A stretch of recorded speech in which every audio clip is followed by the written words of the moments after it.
அடைந்திட பெற்றவரே, திவ்ய உணவதை இதயம் தாங்கும் தூய்மையை தந்திடுவார்.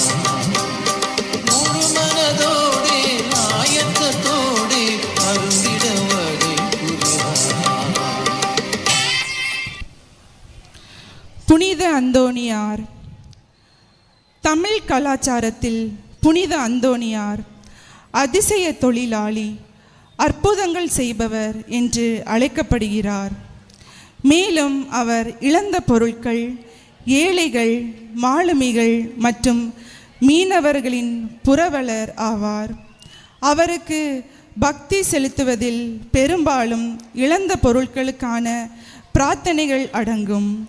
பல்வேறு தேவைகளுக்கான பிரார்த்தனைகளை பெறும் பிரபலமான ஆலயங்கள் அவருக்கு அர்ப்பணிக்கப்பட்டுள்ளன. அவரது இறையியல் அறிவு மற்றும் பிரசங்கங்களுக்காக அவர் திருச்சபையின் மருத்துவராகவும் மதிக்கப்படுகிறார். இறைவாக்கினையே இறைவா